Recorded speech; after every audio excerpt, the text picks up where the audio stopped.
Thank you so much, Linda. And it's a delight to be here with you, with Leadership Global, and with all of you. Great to see some familiar faces. My friend Bart, Tom, my best friend's mom is here, guys. It's getting real.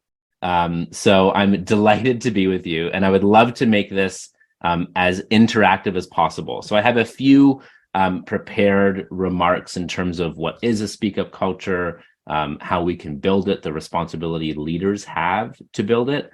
And a secret I'm going to share with you is I've written a philosophy book disguised as a business book. So this is about a way of life, and I think some change that can happen beyond business in life and society in general. So I'm pumped to share it with you.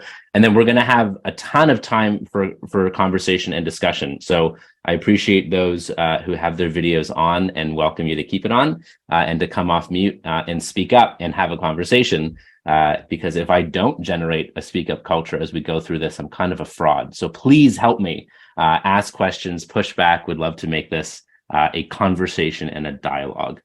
So I wrote this book for a couple of reasons. One, I grew up with a stutter. I still have a stutter, a speech impediment. Most people can't tell, but I can, and it still can get in the way of me speaking, which is ironic because I speak as part of what I do for my living now. I married a speech therapist.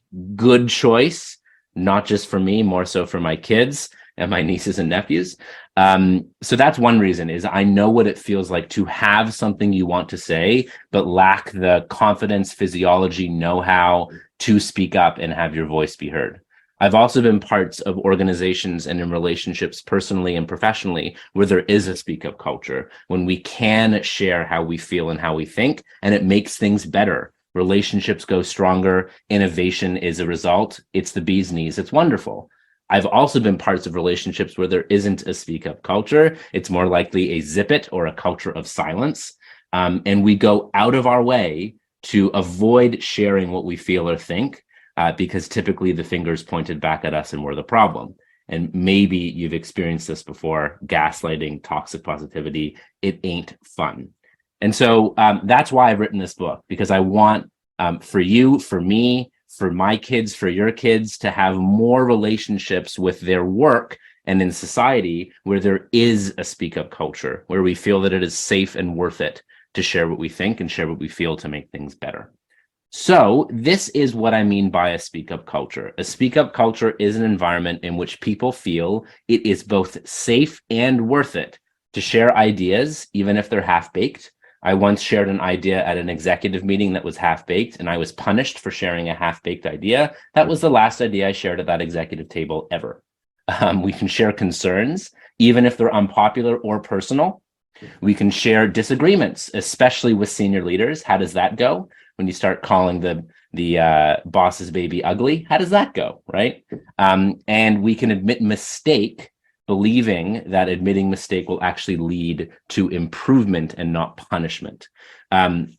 Psychological safety, if you're familiar with it, Amy C. Edmondson, who's a professor out of Harvard and is brilliant, both as an individual and her work, she stumbled into this phenomenon, psychological safety, from studying hospital room environments and the number of medical errors in environments where there is psychological safety, where we feel that we can take interpersonal risk. And she found that hospitals where there was trust and psychological safety, way better hospitals. But one interesting result was that in the hospitals where there wasn't psychological safety, there were fewer medical errors reported. Not fewer medical errors, but simply fewer medical errors reported. Because when it is not safe to take interpersonal risk, people were afraid that if they raised their hand and admitted mistake, that they would be fired, they would be punished, they would be labeled the problem. But when we do have psychological safety, when we do feel like we can take interpersonal risk with one another, we willingly raise our hands to make things better. Which hospital do you want to go to? The one where someone says, I didn't put the sponge in their liver, or the one where they raise their hand and say, we have to make this better for the outcomes of our patients and for the outcomes of each other? When I first started writing this book, I fully admit that I thought I was writing a book to simply rebrand psychological safety. While I love the concept, for me, too much of the work that was being done in the area was highly academic, like putting a white lab coat on top of a very human phenomena. And so I sort of leaned into my Zig Ziglar quote of people don't buy drills, they buy holes. And so while the drill may be psychological safety, the hole, what we get as a result, is a speak up culture where people feel that it's safe and worth it to share ideas, concerns, disagreements, and mistakes. And as I digged in deeper, I realized that I was actually writing not just things differently, I was actually writing some different things. As we look at what a speak up culture is, it is characterized by this 2x2 framework. Kim Scott, who's a brilliant author of the book Radical Candor, if you haven't checked that one out, highly recommend. It's all around how to care personally and challenge directly to give one another feedback that works and makes each other better and helps us grow. Kim taught me that we can boil down all of his life's biggest challenges into a 2x2 framework. So I had to have a 2x2 framework in the book. Here's what it is. When we feel that it's safe and we feel that it's worth it to speak up, we have high safety, high impact. I speak up because it's safe and worth it. I believe that I will be okay. I will not be fired or harmed or made to be the problem, labeled to be the problem, gaslit if I speak up.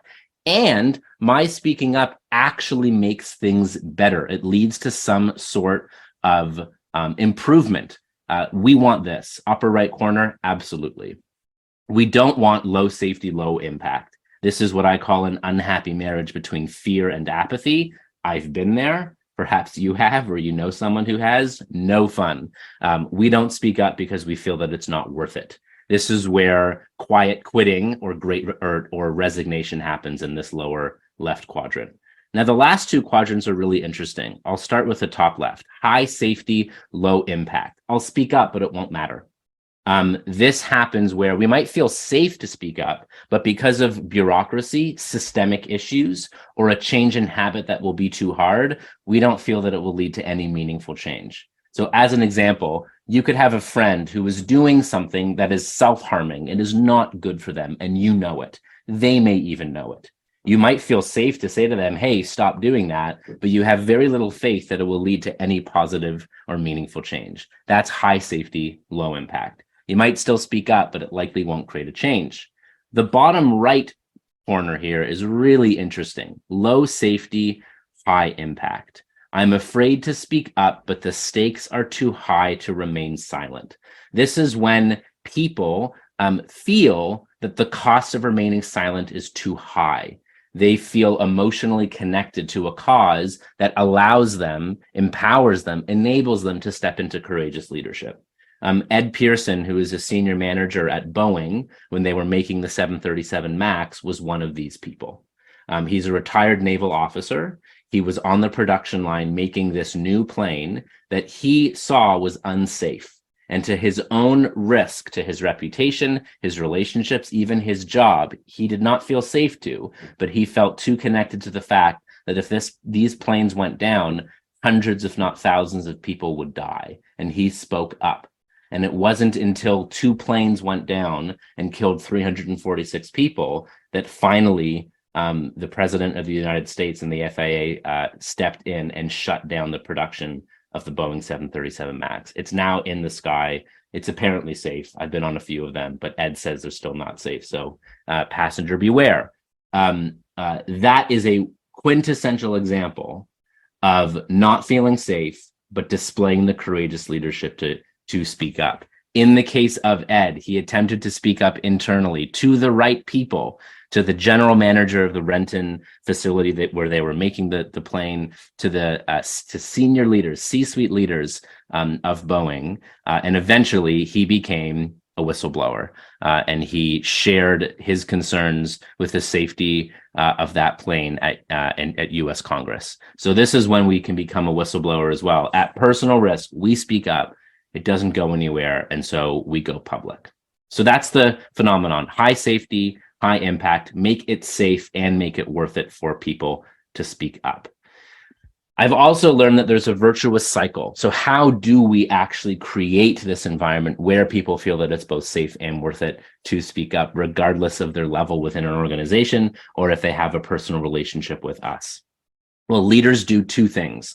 One, they encourage people to speak up. And then when people do speak up, they reward them for speaking up. And it's a virtuous cycle and it ripples. So what I mean by this is that, let's say I report into Linda. Linda's my leader. And I have an idea that I think can make things better. I see something that actually is making things worse, and I think it's the right thing to do to go to Linda and say, hey, there's an opportunity for improvement here. I go to Linda, I say, is it a good time to speak? I have an idea. Linda says, yes, I speak up. Now, if it goes well, guess what I do? I tell my friends. I tell my colleagues, I tell my peers, and then all of a sudden, we have an environment where it is both encouraged and rewarded. It's safe and worth it to speak up. That positively ripples. If I went to my boss or leader and it didn't go well, I also report back, and my likelihood of speaking up and those of my peers and colleagues lowers. Encourage means I value your voice. Encourage means you can see and you know more than I do. Encourage means asking questions like, on a scale of 0 to 10, how clear and valuable is this presentation? And if you all say 10, I think you're lying. I want to improve. We're doing everything in our power to just get someone to speak up a little bit. We can do breakout rooms. We can use chat. We can use polls. All these things just to hear from the voice, get some input back from people. Now, here's the most important part. When people do speak up and share an idea, a concern, a disagreement, or a mistake, do we repeatedly ignore them, or do we punish them, or do we reward them? Reward them looks like, thank you. That must have taken courage. I appreciate you speaking up. Reward means, I don't quite understand what you're saying, but I think you're onto something. Tell me more.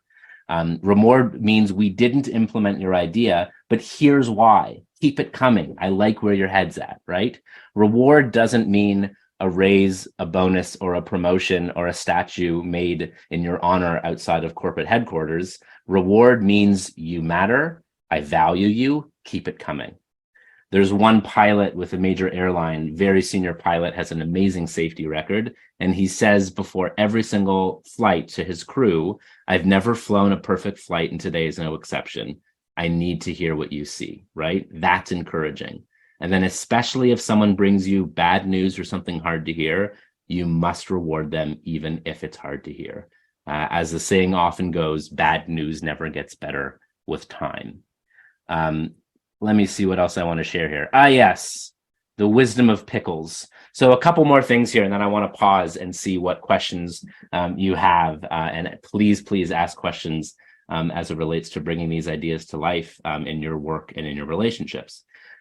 So I really highlight in this book the importance of what it means to be a leader, and leadership to me is more behavior than title. There are many titles who do not behave as leaders. Leadership is about the behaviors we display. Do we sacrifice? Do we serve? Are we authentic? Are we consistent? Are we decisive?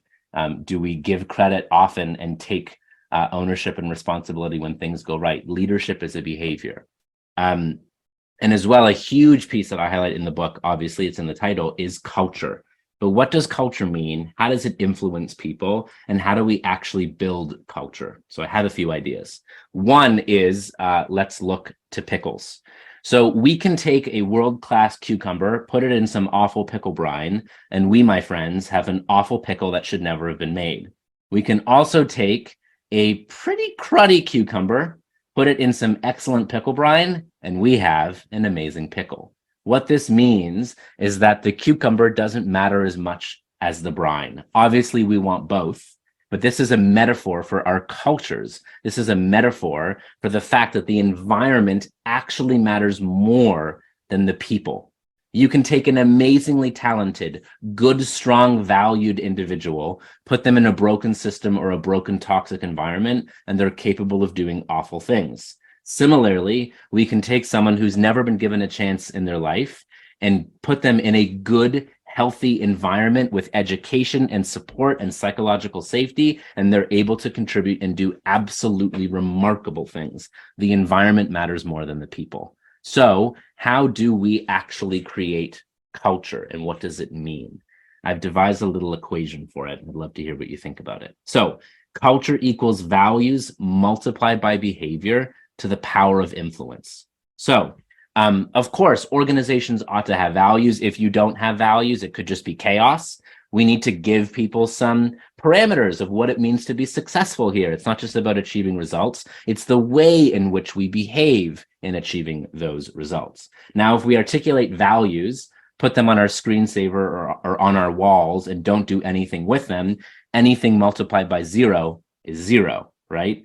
Enron, take Enron as an example. And if you're not familiar with them, they had a huge accounting scandal a number of years ago, an oil and gas company.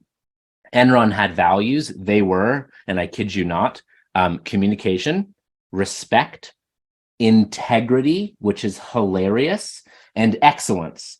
Excellence to me is my least favorite value because it's meaningless. Like, do me a favor, Kim, more excellence this afternoon. Aye, aye. Like, what does he want? I don't know. Just be more excellent. It's meaningless, right? But if I took the behavior of what excellence means, maybe it means do more of your best work. Okay, now I should discover and amplify my strengths. I should figure out what my gaps and limitations and weaknesses are, and team. Okay, now we're getting somewhere. So if we have values and don't behave them, anything multiplied by 0 is 0.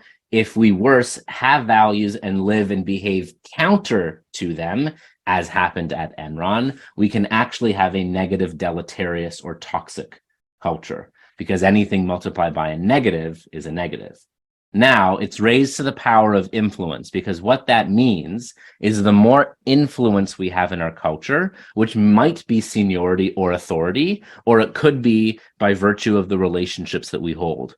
I've had roles in organizations where I've had 0 authority, but I had influence because I had close relationships with the people who had authority. When you're chief of staff of an organization, I didn't have any direct reports or decision-making authority, but I could influence, right? People treated me differently. And so the behavior and the values individually for those who have influence in our cultures bears more weight. It means more if a senior leader doesn't behave in line with the values, or does, than it does for someone that we hired last week in a junior role. Sorry, we're a hierarchical species. It's just the way that it is.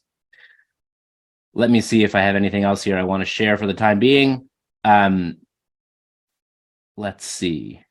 So I'll share a few more thoughts here. So how do we bring a speak up culture to life? Obviously, encourage people to share their ideas, concerns, disagreement, and mistakes. Reward them when they do, especially if it's bad news, especially if it's hard to hear. If you don't, you just may never hear bad news again, and it's suddenly swept under the rug. Again, I didn't put the sponge in their liver. No, we want environments where we raise our hand and say, hey, we need to improve things here. Enact your values. Remember the culture equation. The purpose of your values is to live them, not to plaster them onto the walls or on our screensavers. Recognize and reward people when they behave the values. Offer feedback and coaching to those who don't. It's important to figure out not just achieving the results, but what are the behaviors that we reward when we achieve those results. There's one organization I worked with that had a VP who had the best results in the entire company, but the culture scores of her team were the lowest of the low. And she was actually demoted and offered an opportunity to go back into the leadership boot camp at that company to relearn what it means, not just to get results, but to actually lead a team. And within 2 years, she re-earned her VP status and had not just the best numbers, but the best culture scores as well. And finally, mind your influence as a leader. And Linda said this in the opening. Your whisper is a shout and tiptoes are stomps.